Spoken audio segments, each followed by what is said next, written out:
Assalamualaikum. Welcome back to my YouTube channel O Level Maths Book Solutions with Mariha. आज हम करने जा रहे हैं O Level Syllabus D की बुक 2 उसका चैप्टर नंबर 7 का एक्सरसाइज 7A। उस चैप्टर की एक ही एक्सरसाइज है तो बहुत ही जल्दी सॉल्व हो जाएगा। चैप्टर का नाम क्या है? Relations and functions. यहाँ पे चैप्टर में 7 एक्सरसाइज A की 7A की पूरी इमेज डाल दी है। यहाँ पे क्या है, क्वेश्चन 1 करेंगे, हम क्वेश्चन 3 करेंगे, 5 करेंगे और 7th एडवांस लेवल पे। यहाँ पे 1 में क्या है? Each of the following relations has a set of integers 2 4 6 8 and its domain. State whether each of the following arrow diagrams define a function. If the answer is no, state a reason. इसमें क्या है, मतलब पहला जो आपके पास है ये relations है, फॉलोइंग है इंटीजर्स है। यहाँ पे इंटीजर का ये क्या है? इमेज है। मतलब क्या, इसमें जितने भी नंबर्स हैं इंटीजर्स है उन सबका एक यूनिक आंसर होना चाहिए। जैसे 2 का 1 है, 4 का भी 1 है, कोई प्रॉब्लम नहीं है। 6 का 2 है और 8 का भी 2 है, इसका भी कोई प्रॉब्लम नहीं है। मतलब क्या, हर इंटीजर का एक तो इमेज होना चाहिए और यूनिक इमेज होना चाहिए। ये नहीं कि 6 जो है 1 पे भी आ रहा है और 2 पे भी आ रहा है। जब ये आएगा तो ये गलती हो जाएगी। ठीक है, तो हम 1 पार्ट ए पे जाते हैं। Yes, it is a function. क्यों? क्योंकि हर नंबर का एक यूनिक इमेज आ गया। अब पार्ट बी में, पार्ट में आपने देखा होगा नो लिखा हुआ है। क्यों? क्योंकि 2 के दो आंसर्स कैसे हो सकते हैं, ए और बी। 6 का भी सी है, 8 का डी है, चलो ये तो यूनिक हो गया। लेकिन 4 का भी ठीक है, ये भी सही है, यूनिक हो गया, एक आंसर है। लेकिन 2 के दो आंसर्स नहीं हो सकते, तो ये क्या है? फंक्शन नहीं है। पार्ट नंबर सी की तरफ चलते हैं। 2 का 1 है, ठीक है, एक यूनिक आंसर। 4 का 2 है, 6 का भी 2 है, 8 का भी 3 है, ये भी सही है। पार्ट नंबर डी, 2 का पी है, 4 का भी पी है, 6 का आर है, 8 का आर है, लेकिन क्यू किसी का भी नहीं है, कोई मसला नहीं है। डी भी आंसर सही है। क्यों? क्योंकि जरूरी नहीं है हर आंसर आया आपके फंक्शन पे। पार्ट ई की तरफ चलते हैं। मतलब हर इसका आंसर, हर इसमें से जितने भी इंटीजर्स हैं उन सबका एक यूनिक आंसर होना चाहिए। बस ये है इसकी लॉजिक, एक यूनिक आंसर होना चाहिए। 2 का 1 है, 4 का कोई आंसर नहीं है, 6 का 2 है और 8 का 3 है। अब 4 का कोई आंसर नहीं है। मेरा जुमला रिपीट करें कि हर इंटीजर का एक यूनिक आंसर लाजमी होना चाहिए। तो 4 का कोई आंसर है यहाँ पे उसके डोमेन में? नहीं है, तो मतलब क्या, ये फंक्शन नहीं है। पार्ट नंबर एफ की तरफ चलते हैं। 2 का एस है, 4 का आर है, 6 का पी है और 8 का क्यू है। हर किसी का एक आंसर है, तो मतलब कि हाँ ये सही है। तो पार्ट बी और पार्ट ई ये क्या है? नहीं है। क्यों? क्योंकि 2 के क्या है? दो इमेज आ गए, मतलब ए और B.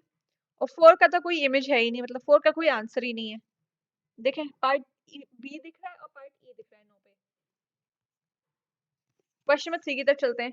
Given the function f of x is equals to 5 minus 2x, evaluate each of the following.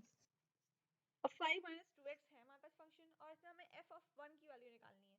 मतलब f of 1 का मतलब क्या है? x की जगह 1, x की जगह 1 डाले, 5 minus 2 multiply 1, 5 minus 2 3। Part number 2 में minus 2 डालने हैं x की जगह, तो 5 minus 2 मल्टीप्लाई minus 2 क्या होता है? minus 4, minus minus प्लस हो जाएगा, प्लस 9 आ गया। f of 0, f minus 2 multiply by 0, 2 multiply 0 क्या हो जाएगा? 0, आंसर क्या आएगा? 5। f of 3 plus f of minus 3, मतलब पहले f of 3 निकाल लेते हैं एक हिस्सा इसका, फिर दूसरी दफा ये निकाल लेंगे। f of 3 निकालें, 5 minus 2 ब्रैकेट 3, आंसर आ गया -1। f of minus 3 निकालेंगे, आंसर आएगा 11। सबसे पहले क्या था? f of 3 लिखा हुआ था तो -1 लिखेंगे, फिर f of minus 3 लिखा हुआ है तो 11 लिखेंगे। -1 प्लस 11 क्या है? 10, आंसर आ गया। क्वेश्चन नंबर 5, हमारे पास दो फंक्शंस दिए हुए हैं और हमें क्या निकालना है? f of 2 निकालना है प्लस g of 2 निकालना है। तो पहले f of 2 निकाल लेंगे, मतलब क्या, x जगह 2 लिखेंगे, 2/2 प्लस 3, 2/2 क्या होता है? 1 होता है, 3 प्लस 1 4। पार्ट इसका g2, g of 2 निकालना है हमें, x की जगह 2 डालेंगे वैल्यू, 2 और 4 कैंसिल हो जाएगा, 2 1 2 2 4, 3/2 minus 2, आंसर आ गया -0.5। अब हमें प्लस करना था इन दोनों आंसर्स को, 4 को और -0.5 को, 4 -0.5 हो गया, आंसर क्या आया? 3.5। पार्ट 2 में f of -1 है, बस पहले हम -1 डालेंगे x की जगह, आंसर आ गया 2.5। फिर -1 डालेंगे g वाले फंक्शन में, आंसर आ गया -2.75। इन दोनों आंसर को क्या करना है? माइनस करना माइनस जी ऑफ -1 क्या है -2.75 माइनस माइनस क्या हो गया प्लस, आंसर आ गया 5.25।